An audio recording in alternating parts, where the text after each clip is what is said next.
Hello, welcome to Prime Lenses. I'm Ian. This week, my guest is Justin French. Justin is a self-taught photographer and director who studied in London and is now based in New York. His work is beautiful, modern, textured, with a style that, to my eye, borrows heavily from classical painting. And it's taken him around the world, shooting for the likes of Nat Geo, Vogue, Rolling Stone, and many more. He's thoughtful and charming company, and I think you'll enjoy this conversation with Justin.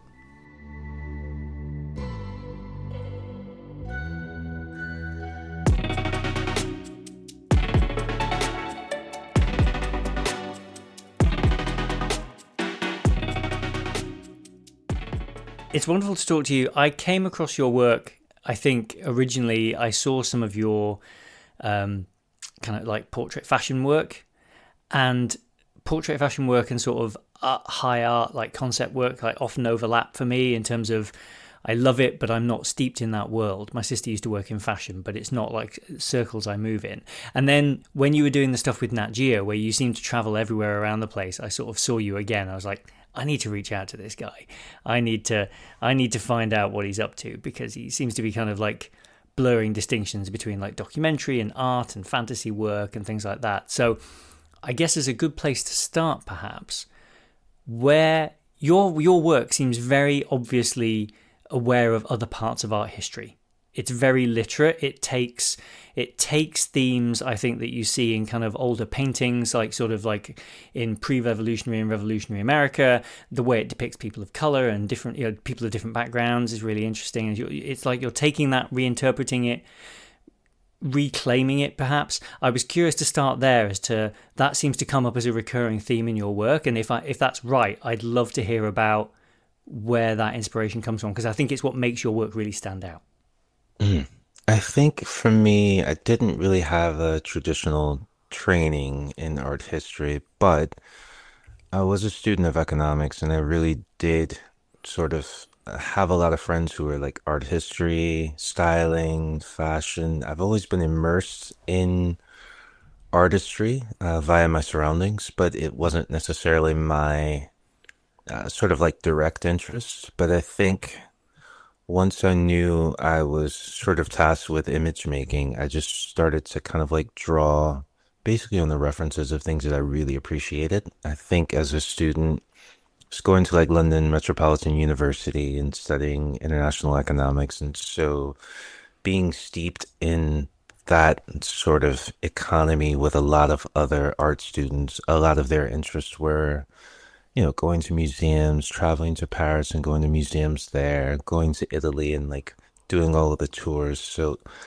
it always spoke to me. A lot of the sort of like paintings and sculptures that we were seeing. I think also from an image making perspective, when I was learning on my own, a lot of the advice that I did receive didn't really come from photographers. It came from painters and sculptors. And so, from a portrait perspective, a lot of the sort of like portrait practice that I did was with a friend's clay sculptures. So, as he was sculpting, I would navigate the light, and he was sort of teaching me how to use light as a tool for sculpting. And so, that's kind of, I'm guessing, sort of that pathway to some of that was probably just from the sort of like contemporary artisans that I knew, helping me understand what should be sort of the focal points for image making. When actors talk about the importance of theatre work and Hmm. stage work, Hmm. I do feel as a creative person that having that broad access to that broad palette is important. I think it kind of makes the work more solid and more real. I think Hmm. if you only make photos, I mean, no one does, right? But if you only interpret things through that, it's not as simple as just photography, is it? And it's a thing that like I am cognizant of because I think when I'm speaking to anyone who's speaking to me about my work, they do always mention that it's quite statuesque. It's Hmm. something that I'm not entirely sure is either a compliment or a limitation. And so it's one of those things that it makes me painfully aware that like I'm very aware that I started photographing like sculptures, and it's like okay, maybe I don't know. Sometimes I'm a little bit, I guess, insecure about the idea of the image is having that kind of like Spartanic austerity where it is quite still and quite obviously a still is a still, but it feels Mm. even more statuesque. And so I do think about that quite a bit and wonder if that is a good thing or a bad thing. I'm not sure. Well, I think it stands out. I think that's the Hmm. thing for me is, and I don't think a lot of your images are devoid of motion. I think that you've got lots of tug of war kind of work and stuff like that, and like the fashion work, a lot of it's in motion. So even if you've used a high shutter speed to freeze the motion, or even if you've told people to stand still so that you don't have to use as high a shutter speed, whatever the reason, whatever the thing is, there is still motion. There's a conflict, or there's something Hmm. happening Hmm. in the image. When you were growing up, like, do you grow up in Chicago? Is that right? Yes, well, partially Chicago and then Las Vegas. Right. Mhm. Okay. So they couldn't be more different because I was going to say because Chicago's a really creative, like artsy town. So I was wondering if I you were was, exposed to a lot. I think Chicago was extremely rich in a really rich history. I think what was really great was that it was still that time where education was a bit valued in America, and so we had really A golden age. It's not just America, mate. right.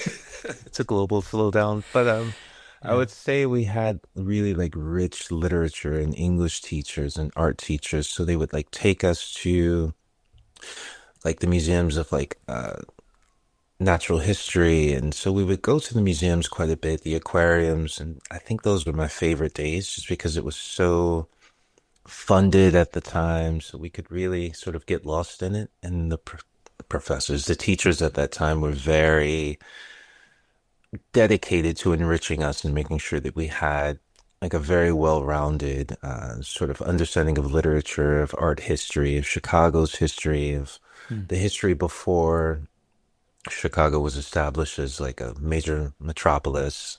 So it was really nice. I think we had a very strong architecture for the city. I think that many of them were very proud of that. So it was really about, going downtown and like viewing the buildings, viewing all the different museums, viewing like where the battles happened in the past Hmm. and like how the city had burned down before and sort of the last remaining early Chicago buildings that were still standing. So it was always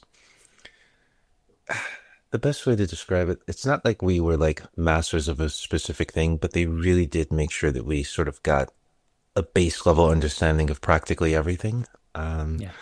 and I just remember having so much fun and really enjoying every time we would go like to the heart of the city and just see all the structures, whether the underground elements, how the river meets the city. It was just always really just inspiring things. And film was always a really major Hmm. portion of life just because my brother was just really a smart, artistic, mathematical musician. And so he would take us to like Piper's Alley where we'd go view like the art house films. So for me, it was sort of like everything around me was sort of like nurturing me in various forms of the arts and mathematics and sciences. And while I didn't fully understand it, it wasn't something that completely just went over my head. It was something that sort of a delicate imprint and like it helped as I got older in life I sort of had these like small foundational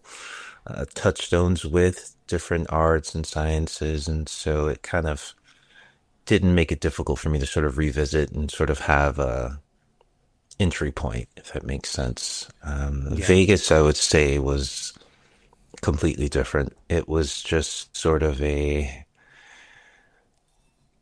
almost like cold plunge into the idea of production, finished production. I think when I Hmm. initially moved there, it was like you see the facade, but then after living there for a little bit of time, I started to realize the sort of behind the scenes lift that went into making what a visitor of Vegas sees.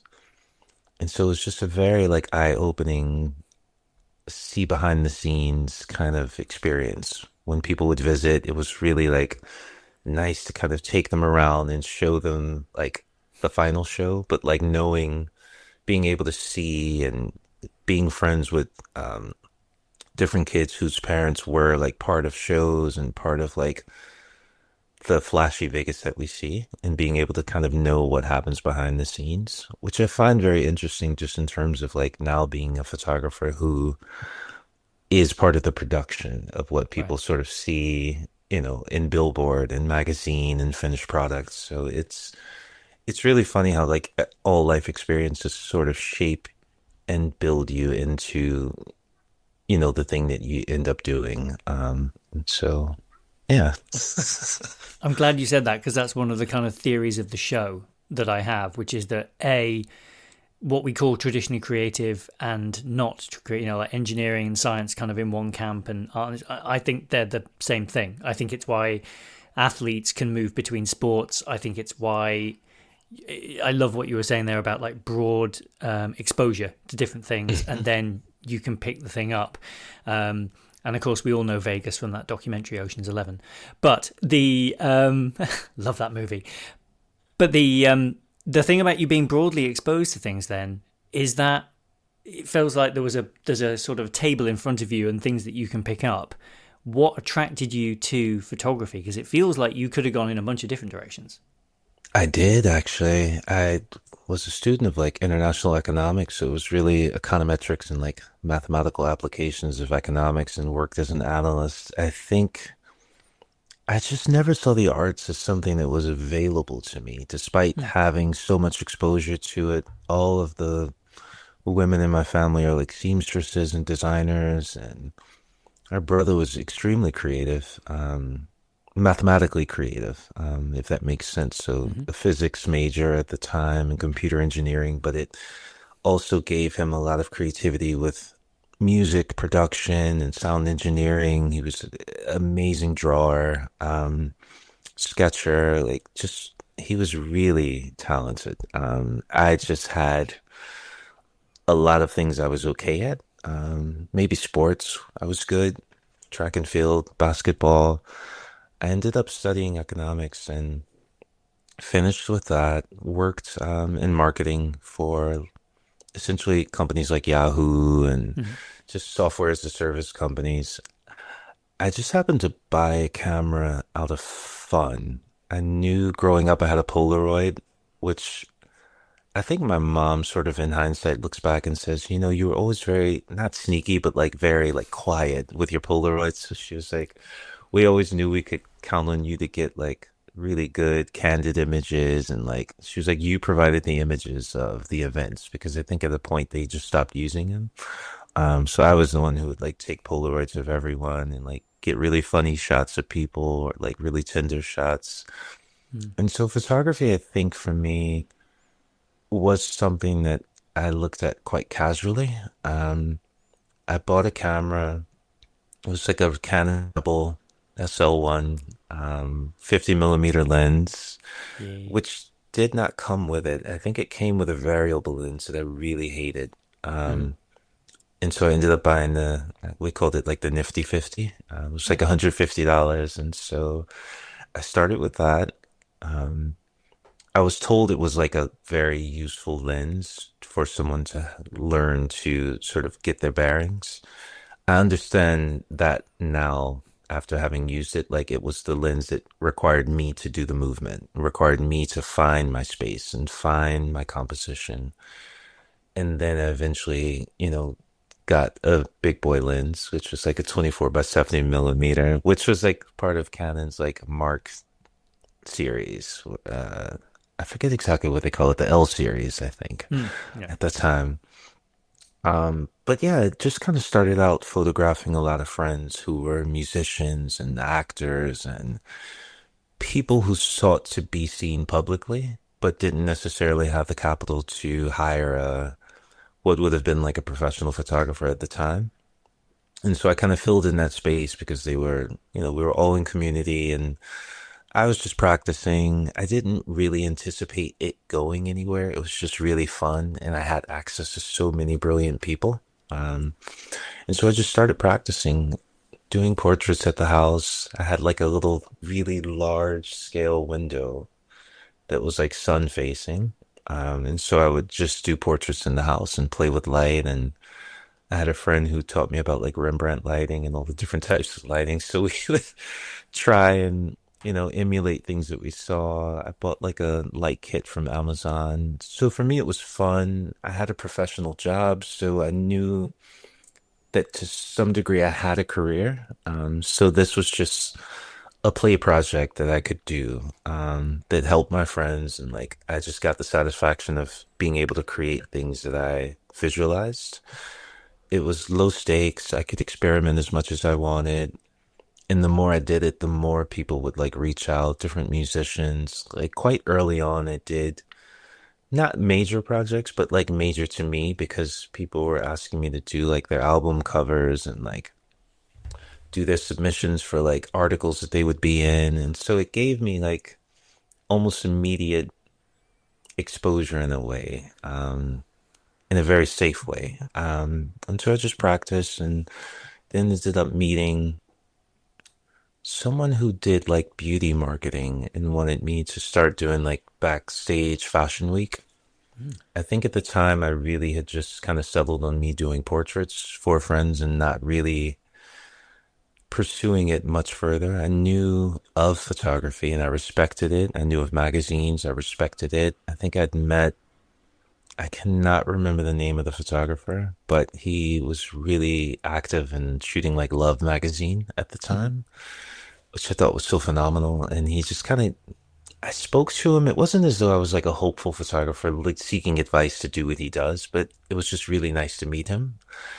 And we just spoke about photography a bit. And he just had some really like kind words about it in general and just like general advice. And so I ended up like doing this backstage fashion week, which I realized how important lighting was because it was so dark. Mm. The lighting was terrible.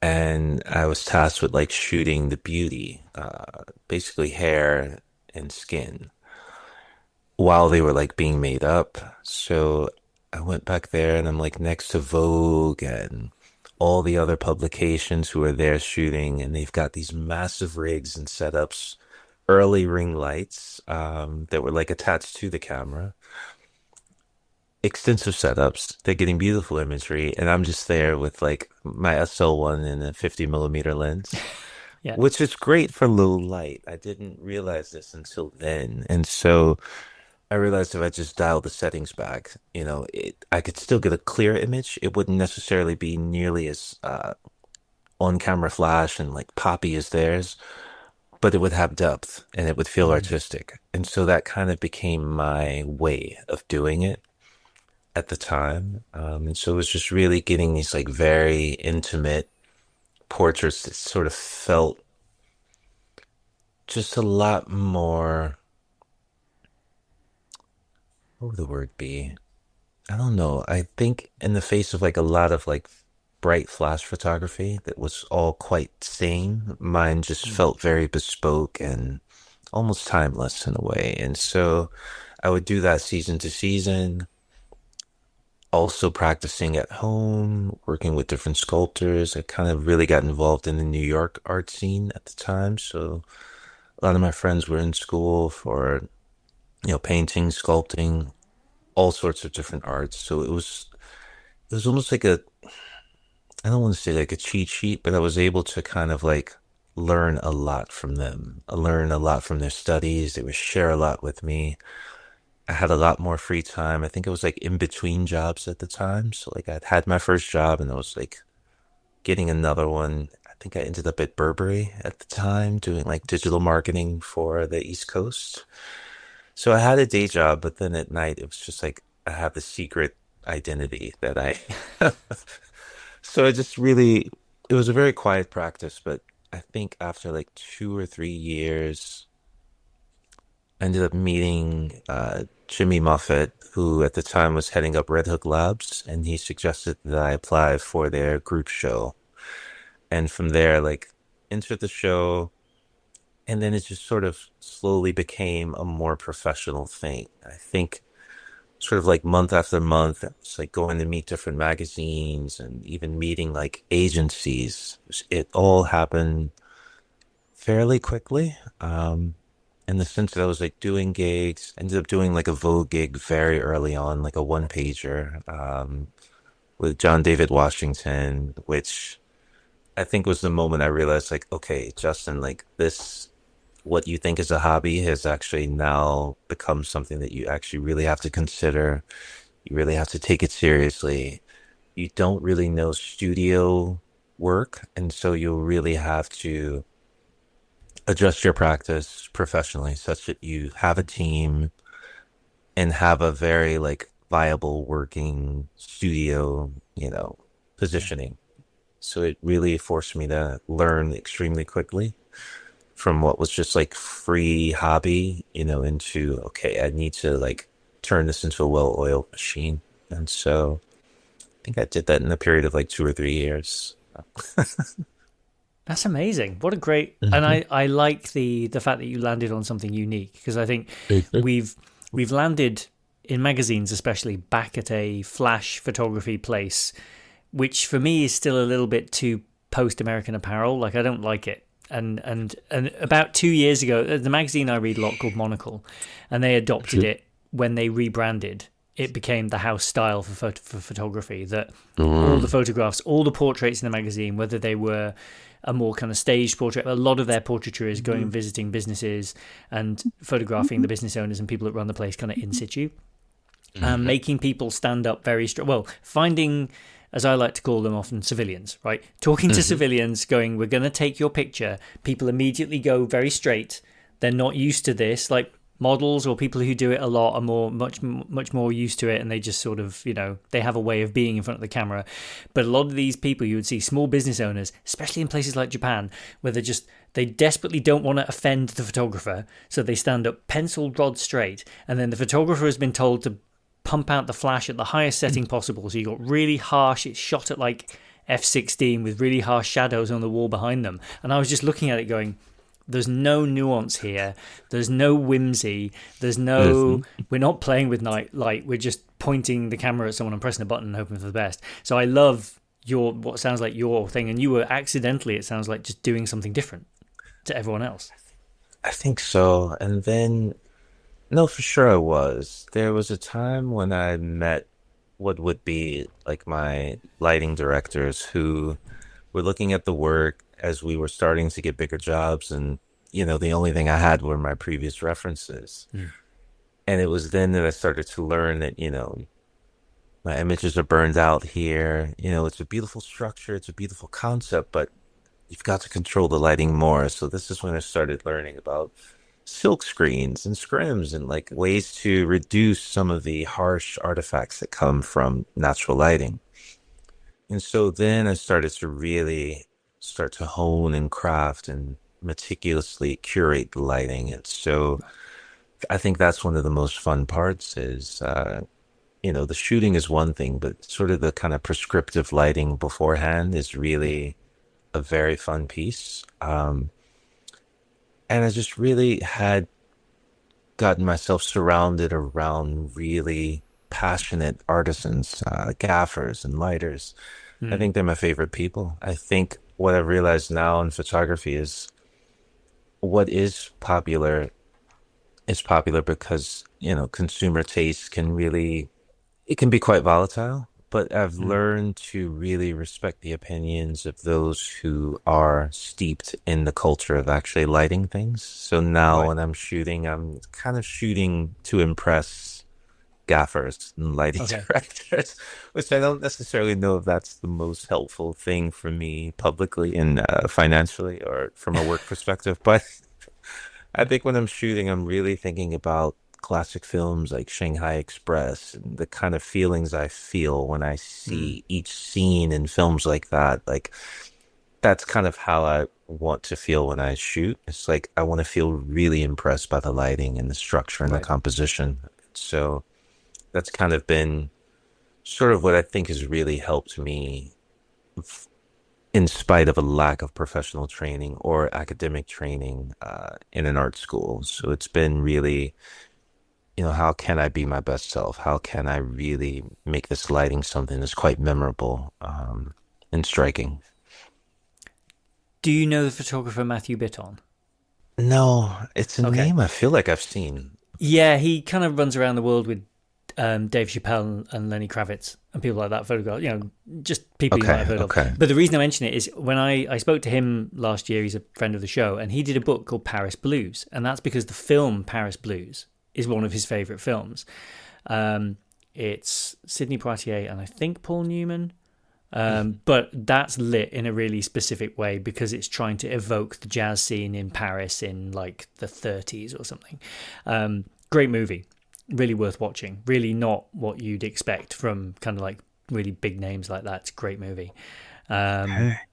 but it's just interesting that you're cine literate and talking about shaping light in that way. And it's just like when you're talking about old movies and those, like you're right to want to impress the gaffers because these are the people who turn up every day and do the work, right? Like Hmm, hmm. you don't want to be Austin Powers sweeping in with the camera and just sort of taking a picture and then running out again. And I think there's a saying which I've mentioned before too many times on the show already, but that like amateurs worry about gear, pros worry about money, and artists worry about light. And I think actually, if you can be a little bit of all three of those things, what you're talking about like covers all of those, which is delightful. Literally. Yeah, Yeah, yeah. No, the gaffers are they're the most important. They're also the most opinionated, yeah. but rightfully so. Well, if you're getting reputation with people for solving problems, because ultimately the people who are doing these shoots, like yes, the art director has to choose, yes, the magazine has to be happy with like the person laying out and things like that. But in terms of the people on the day, you won't even get in the door if the people setting the space up for you in the first instance know that you're an asshole. Like if they're like, Hmm. oh, just working with him was hard, then you might do that one gig, but you'll never get to go back. You know? Exactly. And some of them are so good they don't even respond unless it's a recommendation. And so Yeah, I'm grateful to have reached the point where I've really met some really talented and, amazing ones. yeah. It took a while, but Well, it takes a village, whatever you're doing. yeah, Like it's not definitely just does. Yeah. yeah. So, is there with your work, you've got kind of, it sounds like you've landed in a place where you've got confidence in your approach and your own vision for something and that it's going to work and that you're going to do things. Is there a kind of long term vision for like the commercial work and or the personal work? Absolutely. I think I've taken enough years. You know, honestly, it's really sad to say, but I've been practicing in public. And Mm, so it's really taken me a while to like put the socks on and the boots on. But I think today, as of like last year, I realized it reached a point where I'm like, I think we've tried everything. We've done beauty, we've done portraiture, we've done fashion. I've directed a video myself, I've shot a video myself. I don't particularly love being a DP. I love directing, but I've literally made sure that I've done everything, even from food and landscaping and architecture. Did National Geographic, which was hmm really amazing. It was totally unexpected, I think, in terms of my expectations of things that I would do in my career. It's one of those things that all of us know globally. At some point, we've seen it. At some point, it's the kind of publication none of us hate, just because we're all enamored with nature or wonders of the world. And it kind of came as an option. And in my mind, I really didn't think too heavily on it. I knew I wouldn't say no, but I didn't expect it to become as big as it was in terms of the Mm, scale of the project. But I think doing that helped me realize that the culmination of all my experiences prepared me to take on that just because it was a multi-city, multi-country, 3 to 4 month job. yeah. And I think it really helped me understand that even commercially, just via the way that I approach work from sort of a research base project to project, hmm I think commercial was always something I admired just from looking at some of the great art photographers who did infuse their artistry into commerciality. Um, I think just based on the way that I research things and sort of like prescribe lighting, composition, styling. I don't style myself, but I'm pretty active as an art director in terms of building the universe that exists within my shoots. Hmm. And so commercial, I always felt like would be, something I'm not afraid of. We've Yeah. done jobs like Cash App and Mercedes-Benz and Goldman Sachs and some fashion as well. But like, yeah, I think commerciality is something that I'm definitely not afraid of. I think I have the appetite for it. I Hmm. think I've got enough of a capacity to understand what the goal of commercial work is, understanding how to research the audience and figure out exactly what medium it will be displayed in determining sort of what the creative could be. And so I think Hmm. we're starting to play in that arena. It's just something I've been in art fashion for so long that I think there's a way that I think from a commercial perspective, there can be a fear of an artist coming in and potentially maybe being too sensitive or not understanding the scope and severity of the project. Right. Um, and it's just a matter of convincing them that you do. And I definitely fully do. So I do want to approach commercial, obviously in a way where it is possible to sort of infuse elements of artistry into it. Mm. But yeah, I think it's definitely something that I'd like to pursue a lot further. Obviously, directing more film, but also really funneling a lot of time aside from that to reapproach the sort of like museum and gallery space. I think there's some things I would like to say in terms of like furniture design and just new concepts. There's a lot of Mm. stuff that I've been sort of thinking about over the years. I think as this happened, and I say that as me being a photographer, it really sort of blew the door open in terms of what I've thought was possible, because I didn't think this was possible Right. at all. So it's really like enriched sort of my desire to express myself in different ways. And so I'm hoping to do quite a bit more in the coming years. So you've got this kind of sounds like a mental compartmentalization of like there's some commercial work that's going to come your way, and that's going to lean heavily on the skills that you've acquired now. But it sounds like there's a big growing portfolio of personal things that you'd like to get off the ground that would probably then become something. Do you have a kind of Absolutely. split in your mind right now between like, some people I talk to are like, I only have like 20% of my time for personal work if I'm lucky. And some people I talk to Mm. are very much, it's kind of one for them or one for me. Mm. For me, it's really tricky in the sense that mentally, I'm always composing something or thinking of ideas that I don't really forget. They're always there.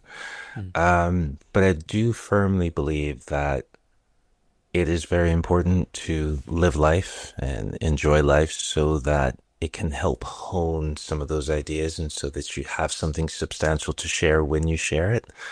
And so, in many ways, there were blocks of time where I was not necessarily actively creating personal work, but sort of infusing some of those personal aesthetics into the commission work that I was Mm. getting, which I think helps to account for why some of it is quite powerful or quite unique or quite, I'm Mm. sort of infusing myself into finding ways to infuse myself into some of these jobs. But it's all been, for the most part, the purpose of sort of gaining the skill sets that I needed to sort of achieve some of these like disparate ideas that I had, that I was able to do in magazine or do on the job. It was a learning for me to really achieve kind of what I'd like to achieve personally. And I think Mm. now it's like I've got a full oiled working machine that now I can actually achieve anything I want. So I think there's going to be an influx of like new personal work for sure. That's Just needed cool. to take the time and meet some of the artisans that I needed because it's not so much that I do everything alone. They're sort of like what do you call them? So sorry. That's all right. Those carpenters and like Right. painters that I need to help build certain visualizations that I can use to populate the world that I want to build. So Yeah. it's been a lot of time like meeting the types of people that I need to help with collaboration. And it is extremely important. So I always make sure to take that time and build relationships. I think everything that I've done has been built off of really close relationships. And so it's important to nurture that and to live and experience things so that I have something quite substantial to bring to a project so that it feels culturally relevant and honest and Yeah. with the right subjects who are there because they want to be there and not because they've been tasked to be there. So all those things are very important for me, especially with personal work. I think all of it has been not just a labor of like my initiative, it's been everybody really wanted to be there. Yeah, I think that's very important, especially in a kind of 2026 hustle culture world where like it's very easy. I started doing this full time last year, and whenever I'm Mhm. not doing it, I feel guilty that I'm not doing something that's contribute.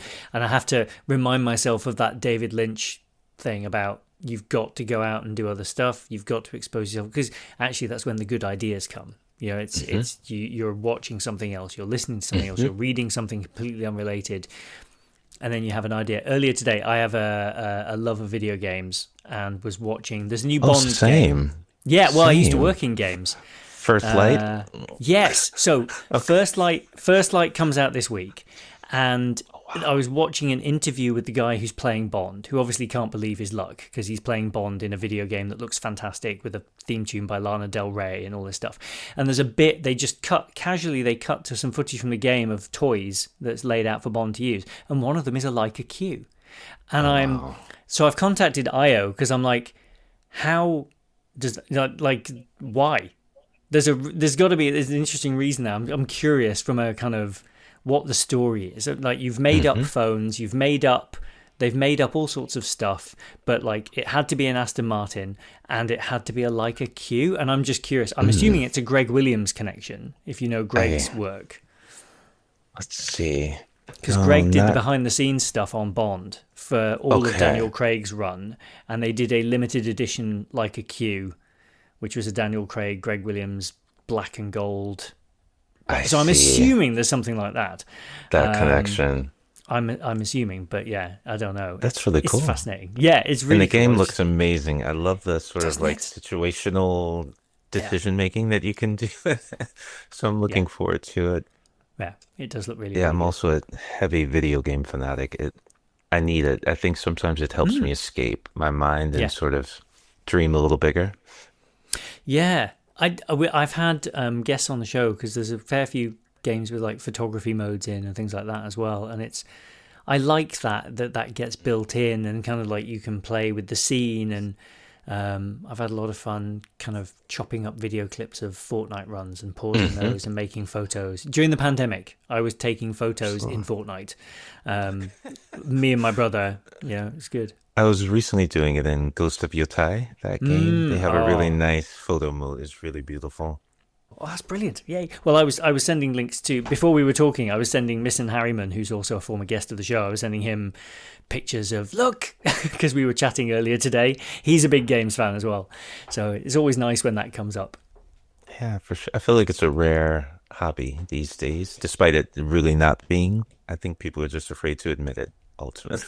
Yeah, it's also getting really expensive as a hobby, which is a problem. Like the PS5 will now set you back what like $700, and it's like that's quite a Yeah. lot.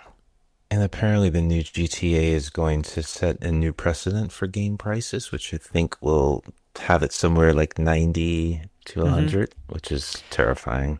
It is. I mean, it's difficult because, like, as a as a former shill for the industry, I will say making games has gone up in the last 10 years from about you could make a game for a good game for about like 20 to 30 million 10 years ago, 15 years ago. Now it's 200, right? So like, Yeah, which is and the insane. price of the game hasn't gone up, so it's a real problem of they've got to move something. It's a bit like photography where camera prices have just slowly crept up. We've been frogs being boiled slowly, right? Like I saw a Yeah. video at the weekend where this guy was like, Leicas aren't that expensive anymore. Like Sony launched a new camera that's $4,000 for the body, and it's like it's Hmm. actually so It's still pricey. I've yeah. seen, do you know what is really funny is like I bought the Fuji GFX when it first Hmm. launched. So the edition that I have was like roughly like $10,000, Hmm. which was brutal for me. But I've Yeah. noticed that they've actually gone down in price since. And I'm just Yeah. like, How was I so unlucky to get Yeah. this one? Oh no. Which GFX was it? Was it the interchangeable or the fixed lens? The the 50R. Well, it's Okay. interchangeable. Yeah. Yeah. But yeah, it's like a medium format digital, but Yeah. like I ended up getting the most expensive one, and then every edition that's come out after has been, for the most part, way more affordable and stronger. Yeah. So yeah, that's me. It's the price of being an early adopter, my friend. I'm sorry. Literally. Yeah. But I love that Uh, camera. I think it's really, from a color perspective, it's just amazing. yeah. Is that what you shoot a lot of your work on? Primarily, as it's like my personal camera, but for the most part, I love renting just because I get to test pretty much everything and Hmm. see what's strong, what's good for what. So we either rent like GFXs. They have like 100 series now, Hmm. Canons. I think the R5. Um, I'm not really ever been a user of Nikon. It looks beautiful, but Mm. when I did try once, I think I just had a lot of difficulty like grading it after. It just was too far from what I am comfortable with temperature Right. wise at the time. And for Hmm. whatever reason, I just never really Yeah. picked it back up. But so far, I've been like pretty devoted to Fuji and Yeah. Canon when I need to. I think Canon for speed, but Fuji for considered, I can take my time imagery. I was loaned recently the 100 RF, the fixed lens medium format. And that was a Hmm. load of fun to use. That camera, for the quality it sticks out, is absurdly small. And you Yeah. can get lost in the resolution. 100 megapixels, It's too big much balls. actually. Well, it is. It is You way end up more than having you to need. scale it back because if it's Yeah. like portraits or fashion, it's like there's almost too much detail Mm. and it can actually work to your detriment. And Hmm. so we often scale it back just because it's like you don't need to see that much of anyone's skin or like, Yeah. or like granularity in the clothing, but they're really Yes. powerful. Yeah. So you mentioned earlier, actually, the 50 that your nifty 50 you were running around with. It sounded like that was one of your Yes. lenses. That was the first. Is Yeah. that the 1.8 that you had? I believe it was 1 point. I've got it here actually. Oh, cool. It's been a long time. It says 1 point. Yeah. Yep. Yeah. Yep. Yep. Yep. It's the classic starter cannon. It's amazing. Well, it Mm. forces you to move. It forces you Yeah. to find the frame. And I Hmm. think as someone with no experience, it really helped me to sort of learn how to frame, be comfortable moving around, be comfortable directing because, Mm. you're not going to zoom or pan back. Yeah. You've got to find your own shot. So I just used that dedicated for like a year before I even remotely went and got another lens, which was like a variable at the time. But then once I got a variable, it's like I really appreciated the sharpness of a prime lens.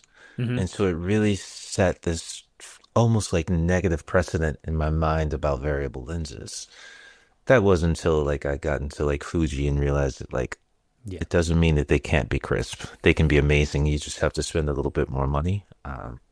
So I had this really like jaded idea about having to shoot prime, Hmm. and it took like a few other like assistants to be like, Justin, like that's just not true. Like you don't have to shoot prime. Like we'll get you a good variable lens, and it will be Yes. sharp.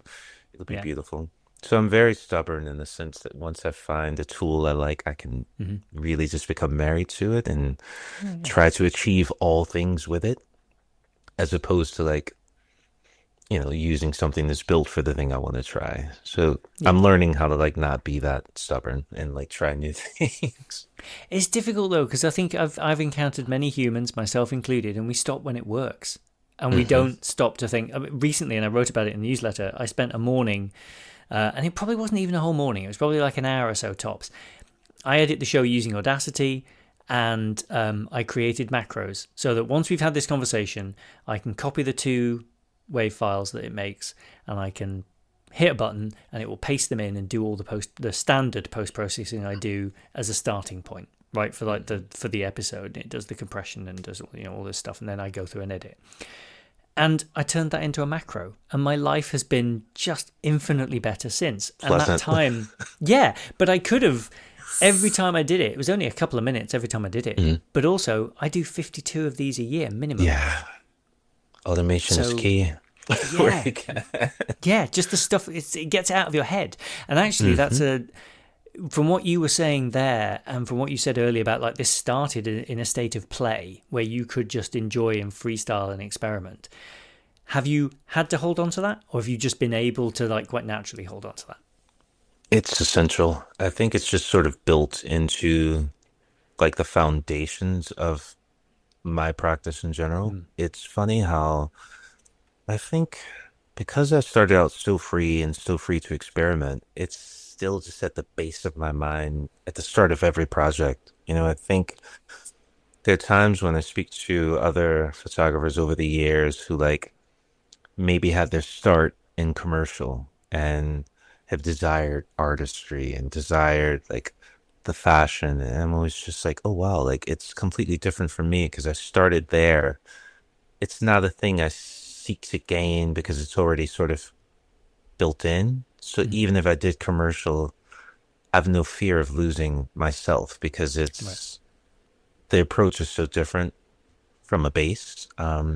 I don't have to find it. So I think for me, that element of play, experimentation, the idea that something I do can be completely different from something I've done, it doesn't scare me. I think it can be a bit alarming from a commercial perspective to clients when there Mm, isn't a sort of like through line across all the work. But to me, it's just I've got to exercise ideas. I've got to try new yeah. things, and I'm not afraid to change it up a bit. I think it just sort of shows a versatility and the capacity to execute across different, not mediums, but like sort of styles. Mm. So for me, it's just about gaining the experience to have the sort of tools to do whatever it is that comes before me that I want to do. And so that's my approach. And then presumably when you then take on something like the Nat Geo project, which was multimedia as well as multi-city, multi-month, multi-everything, It's no fear. Yeah. my thought from when you were describing it is that it's almost like replenishing for you Hmm. because it's nourishing. It's something completely different. Was it a bit like that? It also took me into a different space than I've been on most jobs in the Mm, sense that we're traveling to people's homes. So say with you and McGregor, we like went to Scotland and it's just nice to connect and speak. And we were just kind of like crawling around the woods and like climbing rocks and next to waterfalls. So like we shot, yes, but like for the most part, we're just walking and talking and just enjoying having coffee and just sort of like preparing for it. So it felt much like the earlier days in the sense that there was not a load of production, because it does have to be honest photography. So there's mm, not, you're not going to have well, except in India, I would say we weren't meant to have like a 20, 30 person set, but there we had a massive set. Probably the biggest set I'm ever been on. I think we had like 40 additional people plus wow. some. But it was unique and different in the sense that for a single project, we were placed into so many different conditions. We went to Mumbai, Scotland. The rest of it was primarily, well, there was also London. The rest was like pretty much California and New York. Mm, Um, but it was like city to city for each and trying to develop, ideas to expose them to nature, even in situations where there wasn't necessarily a lot of breathtaking nature around us. mm, So it was a really tricky project in the sense that we're dealing with celebrity and you can't necessarily have them out in the public. But for yeah. those who were willing, Harrison Ford and Ewan McGregor and probably Russell Westbrook and Priyanka Chopra, they were all willing to like sort of go into the like natural habitat. So we were Mm, able to get something that was a bit more dynamic. But that was a really fun project. I mean, it was very yeah. difficult in the sense of the timing. I think Mm, some of the flights were like back to back cross continents. So it was like, I think, New York to India and back from India. New York straight to Sacramento, from Sacramento to London. And so some of the flights were a bit brutal in the sense that no time was considered for my endurance, but Right. but it's fun. I think I don't really worry about the travel. I know everyone else kind of really considers, at least for my agency, they always consider my well-being, and I just tell them like I don't care. Like I'll travel. It doesn't hurt me. The flight is meant to sleep, and Yeah. I really love shooting, so it's like it's not really a difficult consideration for me. I'll just do it, as long as Yeah. once I get there, I can do what I love. Yeah. That's all that really matters to me. Yeah. My wife has just arrived in Japan this afternoon for work, and she won't get to see much of Tokyo because she's working, because she's doing stuff there, which is a Mm. shame. And then she's straight back. So it's a flying visit.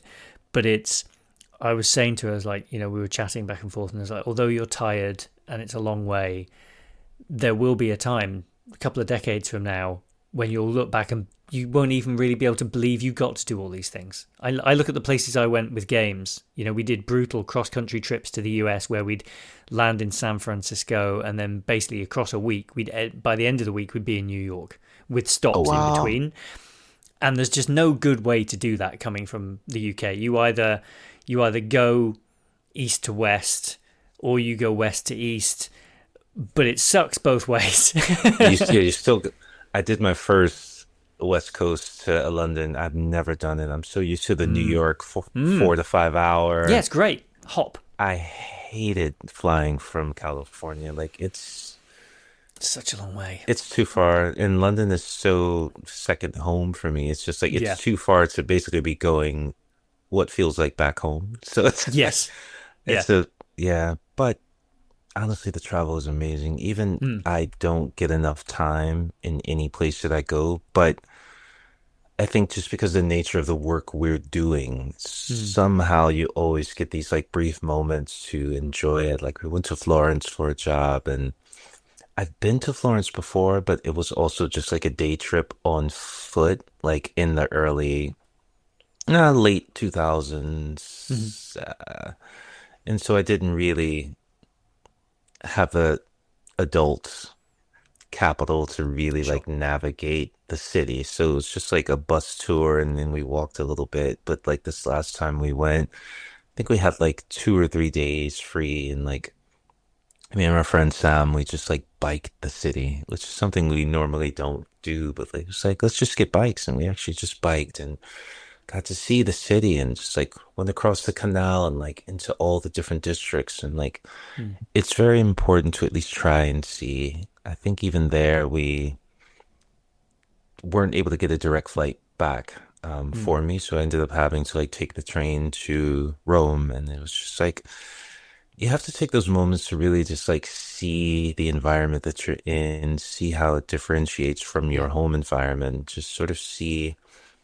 I look for inspiration in those moments to sort of determine like if I'm working a project somewhere that I'm not from, how can I find these sort of like touchstones that can help those who are from here, like recognize their landscape, Mm. appreciate their landscape, and it not feel like I didn't know what I was doing. So I Mm. think when I travel, it's very important for me to really localize myself and Mm. speak to people and get an understanding of where they're at culturally and what some of these locations and concepts mean to them so that I can make sure that this isn't something that is too alien or, something that doesn't resonate.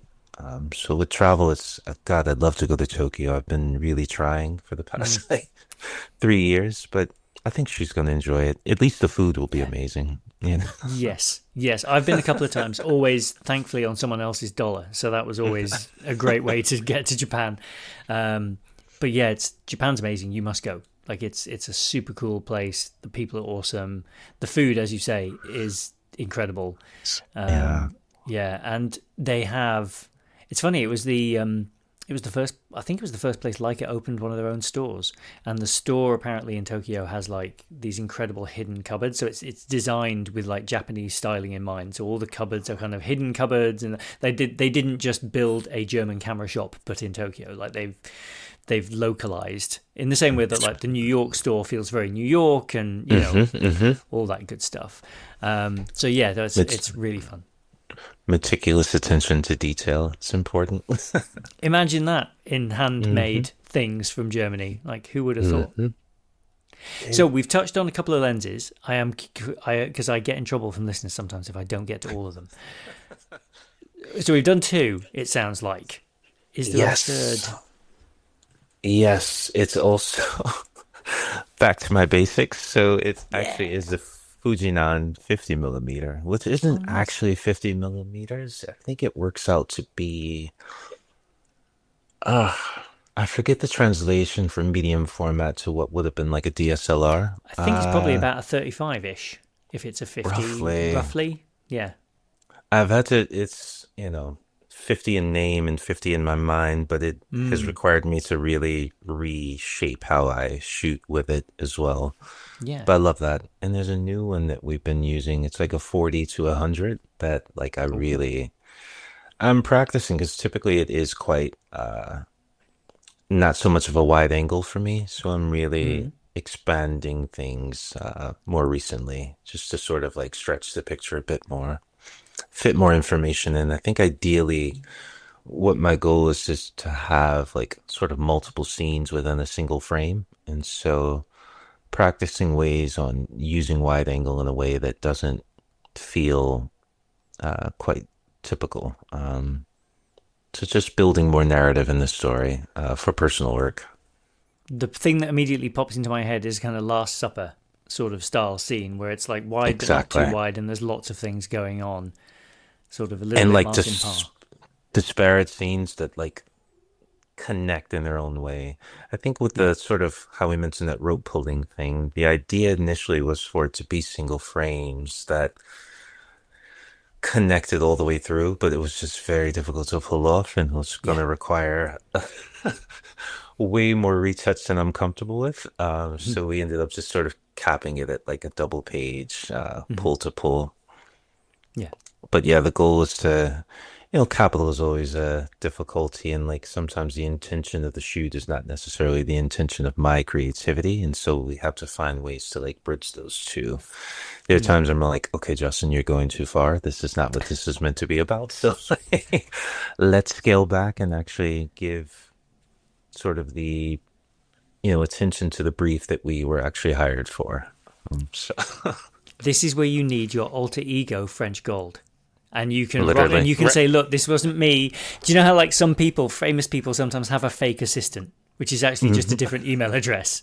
You be like, Yes. look, French Gold really wants this. I mean, I'll You work with know, you, but like let's I thought that was like a sort of a rumor or photography's legend, but it does exist. I've run into it and like it blew my mind, the alias because it's sort of like a good cop, bad cop thing. And hmm like the main person was this like really sweet person, and the bad cop was that person's like ability to like get out there like frustrations and rage. And it was like, oh my,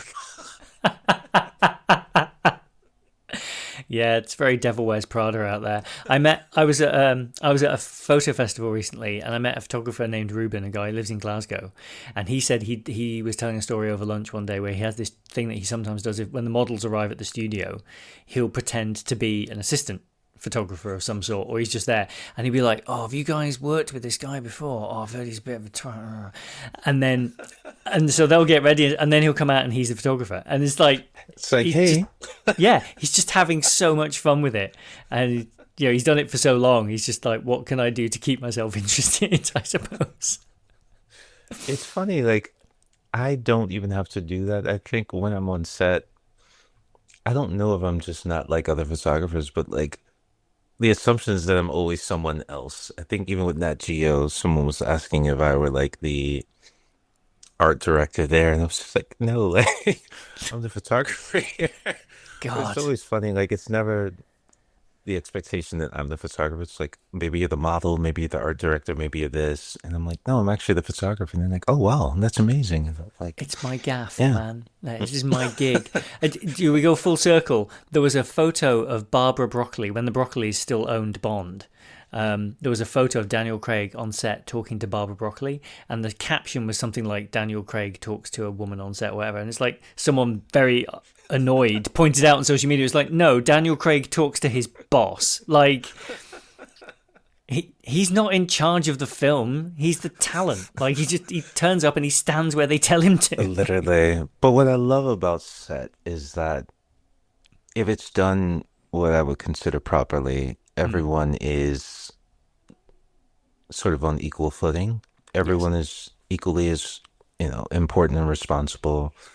I think we were talking to Harrison, and he was actually like before was an actor, he was like a set designer, which I just find so amazing. But I love that when we're on set, no matter how big the celebrity, like it feels like we're all working towards a common goal, and so we're all just co-workers in that Mm-hmm. moment. Instead of like, oh, this person's a massive star. When they're in front of the camera, I don't think they have that desire to be a massive star. They're part of the team and they want to achieve a common goal. Yeah. And I love that about artistry, photography, and filmmaking is that, once everyone is there, you're pretty much all equal. Yeah. And you're all sort of a part of the same process, which I love. Oh, I see. That is a perfect note to end on. I love it. Absolutely. Um, for people listening who don't know your work, which is tremendous, where can they find a little bit more of Justin? Probably Instagram is probably easiest. I also have a website, but the Instagram is at French Gold, all one word, no spaces or anything. Website is www.justin-french.com. I hope that dash is right. Dash isn't it's just this, No, right? there's slashes, Okay. there's backslashes, there's dashes, there's underscores. I think you're a dash. I would need to double Okay. check, but I think there will be a link to it in the show notes. Fear not, Okay. everyone listening. But yes, and thank you so much for today. This has been lovely conversation. I appreciate this. Oh, no, it's a good one. I always know it's a good one when I look at the clock and I go, oh gosh, it's been an hour. I We're better give over. this man his day back. Otherwise, because I could sit and early on in the podcast, there was a joke that you knew it was the end of the episode plus 15 because I would say, well, that's a lovely note to end on. And then we'd talk for another 20 minutes or something. Another So, 20. yeah. It'd be video games and stuff like that. But yeah. But yeah. No, thanks, man. I've really enjoyed this. And I hope we find an excuse to talk again sometime soon and you can be a Absolutely. recurring character. I'd be open to it. All right. Thank you so much.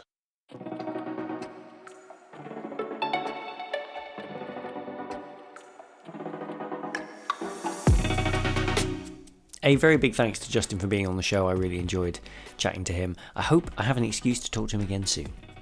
If you enjoyed that and you're new, don't forget you can like and subscribe to the show wherever you get your podcasts. So that's Apple Podcasts, Spotify, YouTube Music, Amazon Music, all those lovely places. Please do feel inclined to drop by, leave a review, hit us with some stars, do all of those great things, please. And my DMs are open. I love hearing from listeners. It's the best bit of doing this. So if you have any thoughts, feelings, potential future guests, then please do hit me up. It's great to have a chat with you all. There is also a Patreon. If you'd like to support the show financially, you can do. And there is a merch store. Pick up an umbrella, grab a cup for your beach trips in the summer, and a pin badge to go with it. Well, I think that'll probably do. Have a wonderful rest of the week, whatever it is you're doing, and we'll see you next time. Bye for now.